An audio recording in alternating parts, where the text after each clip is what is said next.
pessoal, sejam bem-vindos a mais um vídeo no canal Doutor Chess. Eu sou Jefferson de Campos e no vídeo de hoje nós vamos dar início a uma série muito importante aqui nesse canal, um projeto que eu considero muito importante chamado Doutoras do Xadrez. Eu tive a ideia do projeto depois que eu conversei com uma das minhas alunas de xadrez. Em um dos almoços, em um campeonato, ela simplesmente vira para mim e pergunta: Jefferson, por que nós não estudamos partidas de jogadoras de xadrez? Porque sempre que nós vamos estudar, a gente só vê partida de Kasparov, do Carlsen, do Petrosian, do Fischer, do Mequinho, mas raramente nós estudamos uma partida de uma jogadora, de uma enxadrista, de uma mulher que joga xadrez. E isso me deu um estalo. Por que não começar uma série aqui no canal dando voz para essas jogadoras, mostrando que o xadrez feminino também é muito forte e pode nos proporcionar muitos ensinamentos. Por isso, fiquem agora com a vinheta das doutoras do xadrez.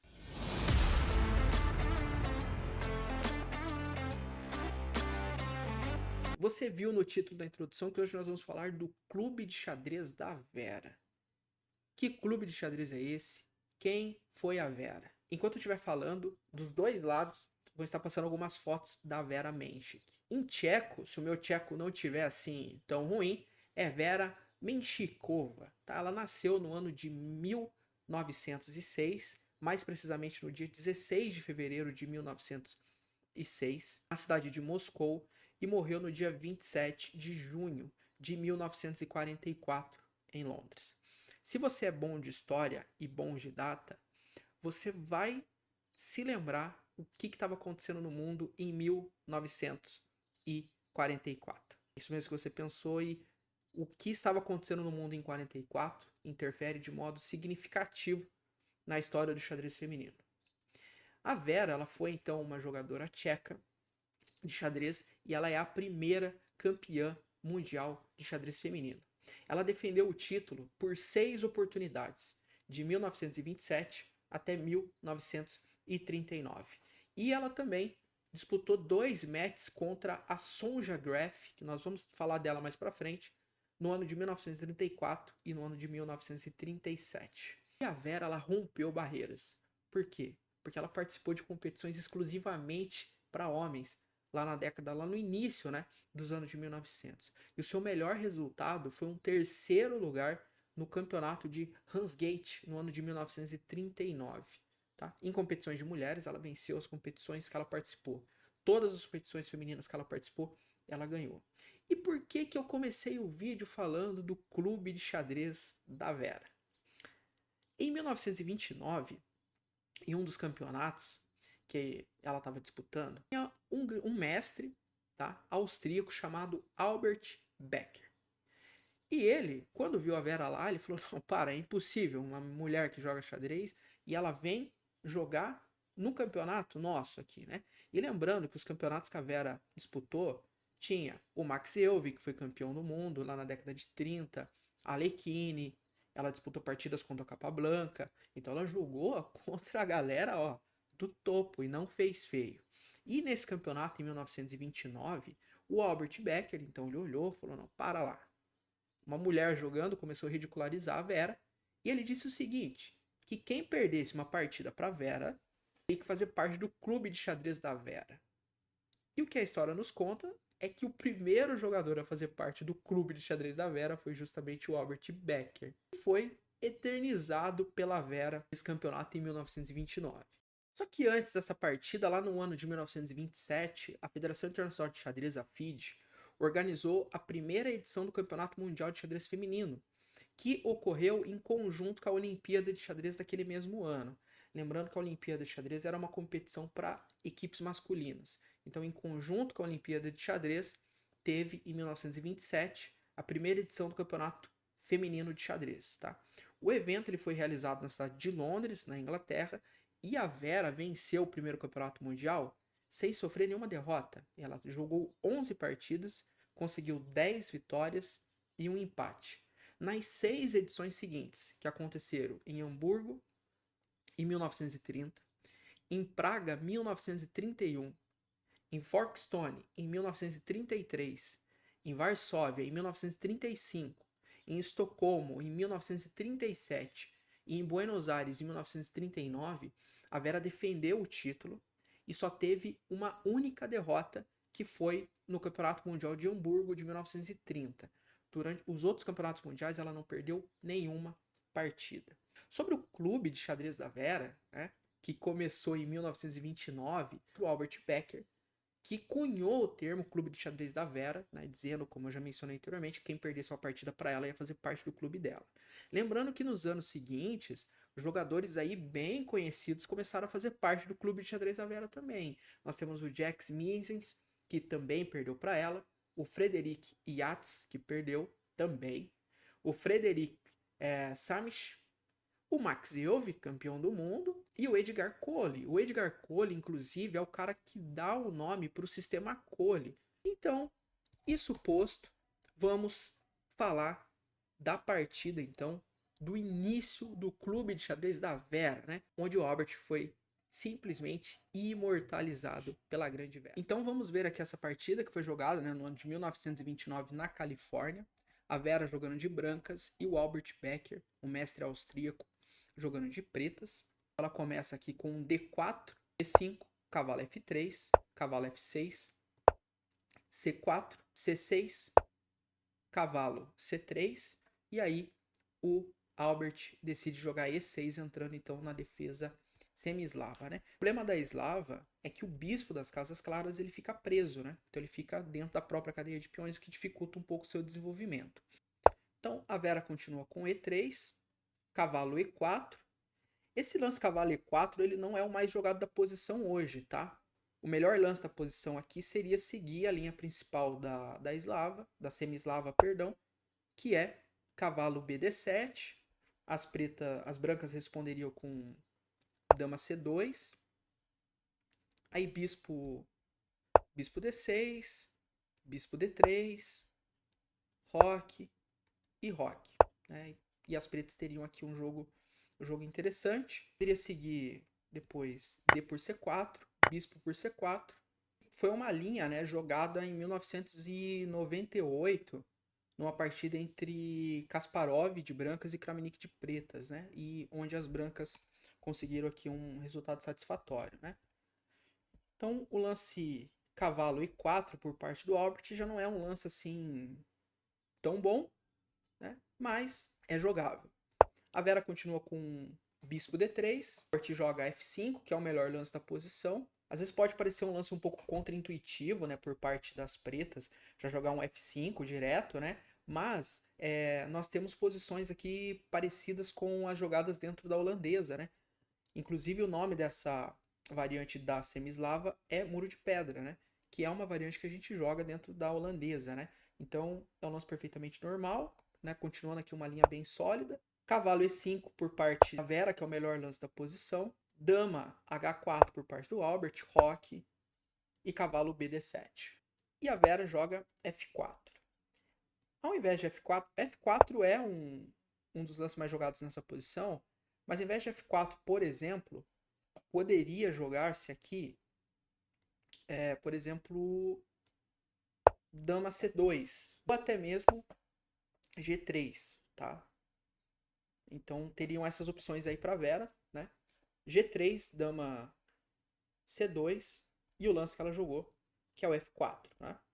O Albert continua desenvolvendo as peças, bispo E7. O lance aqui sem ser bispo D2 poderia ser cavalo captura E4 e depois de D captura E4, bispo E2. Inclusive o lance cavalo captura E4 é um lance, no meu entender, um pouco mais forte do que o lance que seguiu aqui, né? Que foi o de dama D2, né? Albert joga cavalo captura E5, D captura E5, bispo C5. Albert posterga um pouquinho o roque, né, para priorizar as questões de ataque, né? E a princípio faz um pouco de sentido, né? Ele tem um cavalo que ataca algumas casas próximas ao rei, tem uma dama que está batendo aqui na coluna H. Já coloca um bispo, né, mirando a diagonal G1 a 7. Olga toma, né, com bispo. Aqui, novamente, né, o melhor seria tomar de cavalo para não entregar o par de bispos, né? E depois de Aqui a melhor já seria tomar de F mesmo, tá? Porque se tomasse de E, e aí eu teria, por exemplo, B4, e aí depois de peão toma, roque e bispo A5, as brancas estão tão melhores aqui. Mas a Olga preferiu tomar de bispo aqui, né? Sem problemas também, né? Melhor seria tomar de peão de D, tá? Porque a linha que seguiu com tomada de peão de F acaba dando uma vantagem considerável aqui para as brancas, né? Porque depois do lance C por D5, E por D5 e dama B3, as brancas melhores aqui porque tem uma atividade bem interessante das peças. As pretas não tem ataque nenhum porque está bem controlado. Segue aqui, né? Só recapitulando. Bispo captura o cavalo, F captura e dama B3, né? Para ir para aquelas ideias mais interessantes. Dama D8, cavalo A4 atacando o bispo. Bispo tem que voltar para E7, bispo B4, B6 por parte das pretas, bispo captura E7. Esse lance aqui, ele acaba diluindo um pouco as vantagens que as brancas possuem. Então, quando você tem essas vantagens, o ideal não é que você saia trocando peças. Então, o melhor aqui para tentar manter a posição seria justamente C por D, C por D, e aí cavalo C3. E deixar para as pretas que façam elas a captura. Por quê? Porque quando eu capturo de dama, o que acontece? Eu ataco a casa F8, que é a casa que o rei vai ter que passar para fazer o roque. E com isso eu acabo impedindo o roque do adversário. Agora, quando eu proponho a troca, eu abro a possibilidade de depois, né, do lance que seguiu, dama E7, eu já não consigo mais bloquear a casa do roque. Então eu abro aqui uma possibilidade de defesa para o meu adversário. Por isso que o melhor lance não seria fazer a captura. O melhor lance seria fazer a captura de peão com C.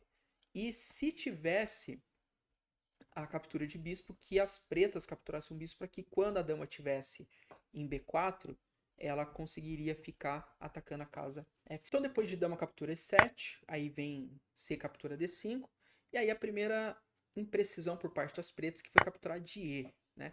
A captura de E devolve a vantagem que as brancas tinham anteriormente, né? O melhor aqui era capturar de peão de C, depois de C3, fazer o roque. A melhor continuação para as pretas seria justamente essa. Mas depois da captura de C por D5, o Albert segue com E captura D5, torre C1, coluna aberta, você sempre coloca uma torre. E aqui qual das torres, né? Coloca a torre de A que não está jogando, porque a torre de F ela vai poder apoiar no futuro o avanço do peão para F5, F6, né? Então tem uma coluna aberta, coloca a torre lá que não está jogando. Bispo D7, agora que o bispo entra em jogo, mas mesmo assim o bispo entra em jogo de uma forma um pouco complicada, né? Porque ele tem seus próprios peões atrapalhando ele. Então, apesar dele ficar aqui segurando a casa C6, é um bispo que não joga de modo efetivo. Cavalo C3, dama F7, dama B4, né? D8, torre de F para D1, aquela importância dos peões dobrados aqui, né? Que nem sempre eles são fraquezas, né? Aqui a torre pode sair porque justamente tem um peão, o peão dobrado está fazendo o papel dele.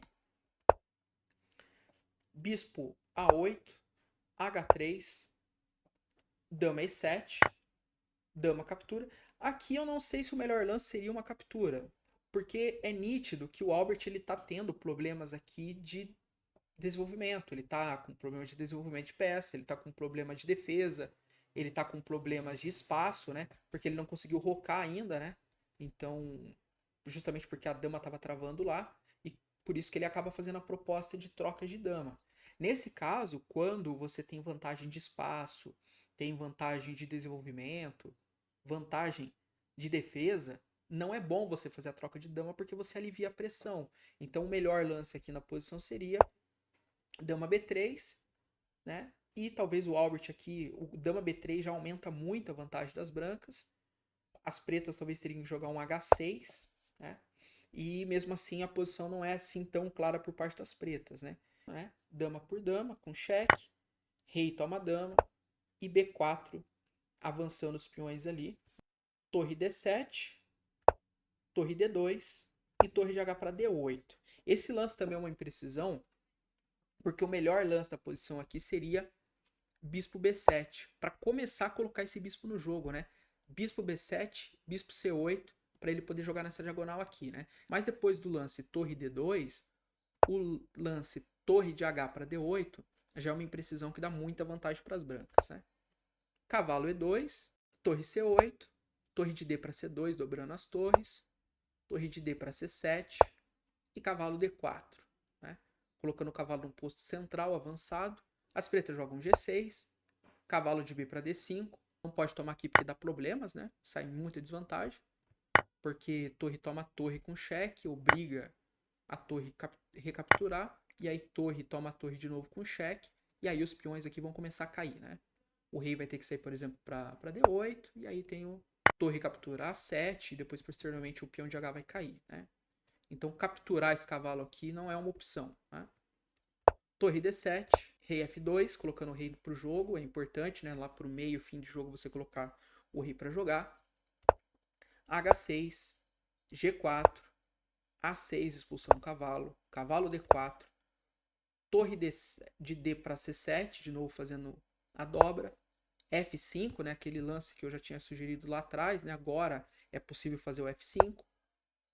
G5 tentando fechar um pouco a posição.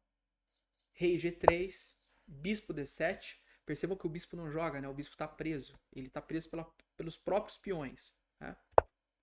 H4, G captura H4, rei captura H4, rei F7, rei H5, A5.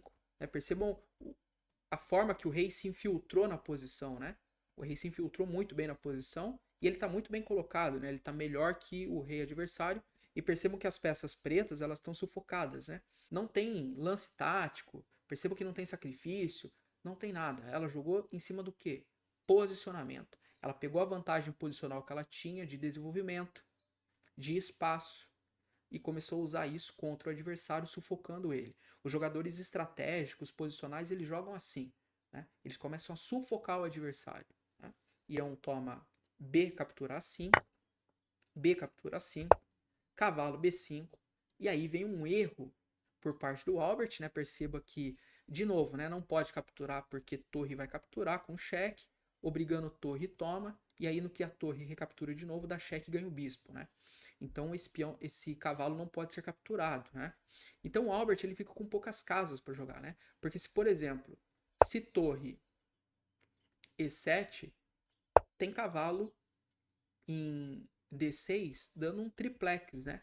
Dando cheque, ameaçando torre, ameaçando bispo. Então perceba que essa torre, ela não tem casa para jogar. Mas aí o Albert joga simplesmente torre D7, e eu sempre falo para meus alunos, duas peças na mesma cor de casa, só com uma casa separando eles, é tema de tático. E qual que é o tático?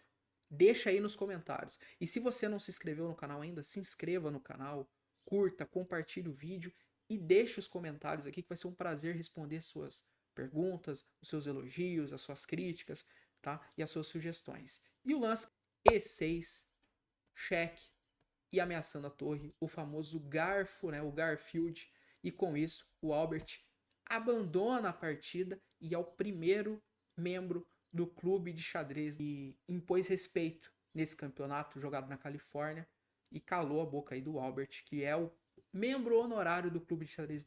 Ela joga, né, durante mais alguns anos, mas como eu falei para vocês, na década de 40, nós tivemos ali a Segunda Guerra Mundial. Devido à Segunda Guerra Mundial, o Campeonato Mundial de 1940 não foi jogado. E a Vera ela ficou com o título até 1944. Por que até 1944 se não teve campeonato mundial por conta da guerra, Jefferson? Porque em 1944, ela morando em Londres, 38 anos de idade, ela veio a falecer porque ela foi uma das vítimas. Ela foi uma das milhões de vítimas da Segunda Guerra Mundial. Enquanto ela estava na sua casa, uma bomba que foi jogada pelos alemães atingiu a sua casa e ela veio a falecer. Tanto ela quanto a sua irmã Olga, que também foi uma enxadrista muito, muito forte, também faleceu no mesmo conflito. Fica aqui esse vídeo de estreia desse novo quadro, né? todas as quartas-feiras nós vamos ter um vídeo aqui falando de uma enxadrista feminina, analisando uma partida dela. Além de ser um vídeo de estreia da nova série do canal, fica também aqui como sendo um vídeo de homenagem para essa grande enxadrista que foi a Vera. E imortalizou o Albert sendo o primeiro e um membro honorário do Clube de Xadrez da Vera. Espero que você tenha gostado. Se gostou, curte, compartilha e comenta. Vamos fazer o xadrez crescer, vamos fazer o Doutor Chess crescer. Um forte abraço e até mais.